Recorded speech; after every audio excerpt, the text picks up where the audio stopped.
بسم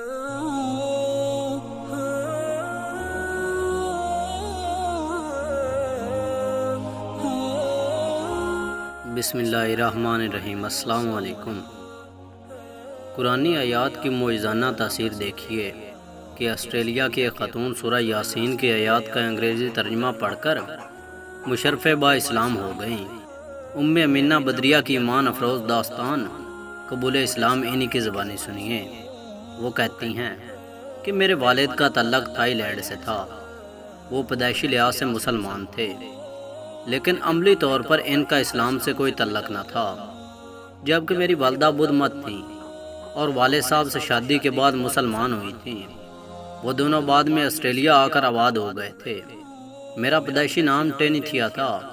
میں نے یونیورسٹی آف نیو انگلینڈ اور میڈل سے MA اکنامکس کیا اور بزنس مارکیٹنگ اور ہیومن ریسورسز کے مضامین پڑھے۔ پھر میں بطور ٹیوٹر پڑھنے لگی۔ اسی اثناء میں شادی ہو گئی۔ شادی اسلامی قانون کے مطابق ہوئی۔ میرے شوہر کمپیوٹر گرافر ڈیزائنر تھے۔ وہ شادی کے وقت مسلمان ہوئے تھے، لیکن نام کے مسلمان تھے، اسلام پر ہرگز عامل نہیں تھے۔ میرے والد بھی نام کے مسلمان تھے اور انہیں دین کے بارے میں کچھ معلوم نہ تھا، نہ انہوں نے ہمیں کچھ بتایا۔ یہی وجہ تھی کہ ہم بھی دین سے مکمل طور پر عاری تھے۔ میں کسی مذہب پر یقین نہیں رکھتی تھی۔ اللہ مجھے معاف کرے، میں ملحد تھی۔ میں جب اپنے شوہر کے ساتھ تقریباً 1.5 سال کا عرصہ گزار چکی تو ایک وقت مجھ پر ایسا آیا کہ دنیا سے میرا دل اچاٹ ہو گیا اور میں پریشانی کی حالت میں تھی۔ اس پر میں نے سوچا کہ مجھے نماز پڑھنی چاہیے، جیسا کہ میں نے ایک دفعہ اپنے والد صاحب کو کہیں پڑھتے ہوئے دیکھا تھا۔ لیکن جب میں نے اپنے شوہر کو اس کے بارے میں بتایا تو اس نے اس بات کا بہت برا مانا۔ اس نے کہا نعوذ باللہ، کوئی اللہ واللہ نہیں ہے اور نہ نماز وغیرہ کچھ ہے۔ دریں اثناء میں والدین وفات پا گئے تھے۔ تقریباً 7 سال پہلے آسٹریلیا کی نیو ساؤتھ ویلز اسٹیٹ کے شہر آرمیڈل کی ایک چھوٹی سی مسجد میں گئی، جو کہ غیر ملکی مسلم طلباء کے لیے تعمیر کی گئی تھی۔ وہاں سے میں نے انگلش ترجمے والا قرآن پڑھنے کے لیے مستعار لیا۔ یہ قرآن مجید خادم الحرمین شرفین الملک فہد بن عبدالعزیز آل سعود کی جانب سے شائع شدہ تھا۔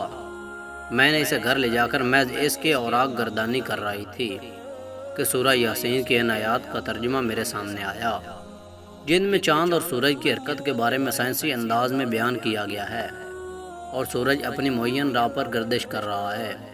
یہ اللہ عزیز و علیم کی منصوبہ بندی ہے، اور چاند کی ہم نے منزلیں مقرر کر رکھی ہیں، یہاں تک کہ وہ ان سے گزرتا ہوا پھر کھجور کی سوکھی ٹہنی کی طرح ہو جاتا ہے۔ نہ سورج کی یہ مجال کے چاند کو جا پکڑے اور نہ رات دن پر سبقت لے جا سکتی ہے، اور یہ سب اپنے مدار میں گردش کر رہے ہیں۔ یہ ترجمہ پڑھنا تھا کہ میرے رونکڑے کھڑے ہو گئے اور میرے جسم میں ایک عجیب سی کیفیت پیدا ہوئی۔ میں نے سوچا کہ نبی امی تھے، یعنی پڑھے لکھے نہ تھے، لیکن اتنے بہترین سائنسی انداز میں جو آپ صلی اللہ علیہ وآلہ وسلم نے بیان کیا ہے، تو ضرور ان پر اللہ کی طرف سے وحی ہو سکتی ہے۔ بس اس لمحے میرے دل کی دنیا بدل گئی اور میں نے اللہ کی کتاب قرآن عظیم الشان کا مطالعہ کیا اور اس میں غور و فکر شروع کر دیا۔ میں جب بھی اسلامی تعلیمات کا مطالعہ کرتی ہوں، پہلے اپنے سابقہ عمل پر اللہ تعالیٰ سے استغفار کرتی رہتی ہوں اور پھر ان پر پورا عمل کرنے کی کوشش کرتی ہوں۔ میں قبول اسلام کے بعد مسجد میں جاتی رہی۔ شروع میں میں پردہ نہیں کرتی تھی۔ پھر جب نمازیوں نے مجھے بتایا کہ یہ گناہ ہے تو اسی دن میں نے گھر جا کر اعتکاف لیا اور پڑھنا شروع کر دیا۔ نیز اسلام کا گہرائی سے مطالعہ کرنے لگی۔ میں نے خاصی کوشش کی کہ میں اپنے شوہر کو اسلام کے بارے میں قائل کر سکوں، لیکن وہ نہ مانا، حالانکہ میری اس سے بیٹی بھی پیدا ہو چکی تھی۔ آخر میں نے اس سے کہا کہ یا اسلام قبول کر لو یا مجھے چھوڑ دو۔ تب اس نے مجھے طلاق دے دی اور مجھ سے اور میری بیٹی سے دستبردار ہو گیا۔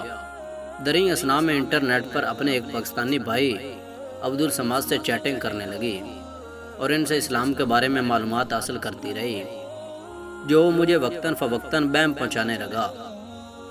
آخر میں نے فیصلہ کیا کہ میں آسٹریلیا سے اسلام کے لیے ہجرت کر لوں گی۔ میں نے پاکستان کی جانب ہجرت کرنے کو ترجیح دی۔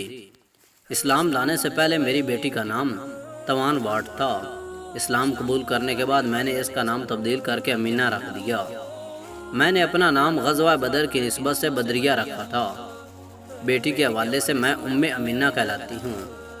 میں نے اپنی بیٹی کو آسٹریلیا کے کسی اسکول میں بھجوانا مناسب نہ سمجھا، کیونکہ وہاں تعلیم میں موسیقی اور ان کے پرچم کے آگے ادب و احترام کے لیے مختلف افعال کی ادائیگی شامل تھی، جو کہ مجھے پسند نہیں تھی۔ لہٰذا میں نے اپنی بیٹی کو اپنے گھر ہی میں اسلام کی ابتدائی تعلیم و تربیت دی۔ آسٹریلیا میں اکثریت اسلامی مذہب پر یقین رکھتی تھی، لیکن الحمدللہ اب لوگ اسلام کی طرف متوجہ ہو رہے ہیں، اور خاص طور پر خواتین بڑی تیزی سے اسلام کی طرف آ رہی ہیں۔ چند خواتین نے مسلمانوں کے ساتھ شادیاں کی ہیں۔ اکثر خواتین اپنے تحفظ اور احترام کے لیے اسلام کی طرف متوجہ ہو رہی ہیں، جو کہ صرف اسلام عطا کرتا ہے۔ آسٹریلیا کے مسلمان میں اکثریت عمل سے دور ہے، لیکن وہاں ایسے لوگ بھی ہیں جو قرآن و سنت پر مکمل عمل کر رہے ہیں۔ لیکن مجھے بعض اوقات ایسے معلم علماء کے رویوں سے بہت دکھ ہوتا ہے جو اللہ کی خاطر حق کی بات نہیں کرتے، بلکہ ایسے بیانات دیتے ہیں جن سے آسٹریلیا کے اہل اقدار کو خوش کیا جائے۔ مثلا پچھلے دنوں میں ایک عالم دین سے انٹرویو کیا گیا تو اس نے یہ کہا کہ عراق میں جو مسلمان مر رہے ہیں وہ شہید نہیں ہیں۔ آج ہم جہاد کے نام پر بھی ڈر رہے ہیں، جبکہ عراق کے لوگ کوئی جارحانہ لڑائی نہیں لڑ رہے، بلکہ اپنی بقا کی جگہ لڑ رہے ہیں، اور یہ ان کا حق ہے کیونکہ ان پر جنگ مسلط کی گئی ہے۔ میں ہر چیز کے لیے اللہ تعالیٰ سے رہنمائی کی دعا کرتی رہتی ہوں کہ اللہ تو میری رہنمائی فرما۔ اگر انسان اللہ تعالیٰ سے اخلاق کے ساتھ سیدھے راستے کی درخواست کرے تو اللہ تعالیٰ ضرور اپنے بندے کی رہنمائی فرماتا ہے۔ لہٰذا میں ہر کام میں صراط مستقیم کے لیے اللہ تعالیٰ سے دعا کرتی رہتی ہوں۔ اللہ تعالیٰ میری رہنمائی فرماتا ہے۔ میں پاکستانی مسلمان عورتوں سے بھی کہوں گی کہ وہ اپنے دین کی طرف سے متوجہ ہوں۔ دنیا کی کچھ حیثیت نہیں ہے، یہ چند روزہ زندگی ہے، اسے گزر ہی جانا ہے۔ اگر یہ حقیقت سمجھ لی جائے تو مال، جائیداد، اولاد، ان سب کی حقیقت انسان پر آشکارا ہو جاتی ہے۔ اس لیے اس کو چاہیے کہ صحیح معنوں میں اسلام کو بطور دین اسلام قبول کرے اور رسم و رواج سے ہٹ کر اس پر عمل کرنا چاہے۔ لیکن میں نے یہاں دیکھا ہے کہ اکثر عورتیں شرعی پردہ نہیں کرتی، صرف رواجی پردہ کرتی ہیں۔ جب گھر سے باہر نکلنا ہوتا ہے تو خوب پردہ کرتی ہیں، لیکن گھروں میں نوکروں، دیوروں اور رشتہ داروں کے سامنے پردے کا حق ادا نہیں کرتی، جس کا سارا گناہ ان کے ساتھ ساتھ ان کے شوہروں کو بھی ہوگا۔ میں ان سے یہی کہوں گی کہ وہ اپنے اللہ کی طرف رجوع کریں۔ انشاءاللہ ان کا یہ عمل دنیا و آخرت کی کامیابی کے لیے اجر کا ذریعہ ہوگا۔ اگر ویڈیو اچھی لگی ہو تو ویڈیو کو لائک کریں اور نیچے کمنٹ سیکشن میں اپنے خیالات کا اظہار کریں۔ ویڈیو واچ کرنے کے لیے شکریہ، اور ملتے ہیں اگلی ویڈیو میں۔ تب تک کے لیے اللہ حافظ۔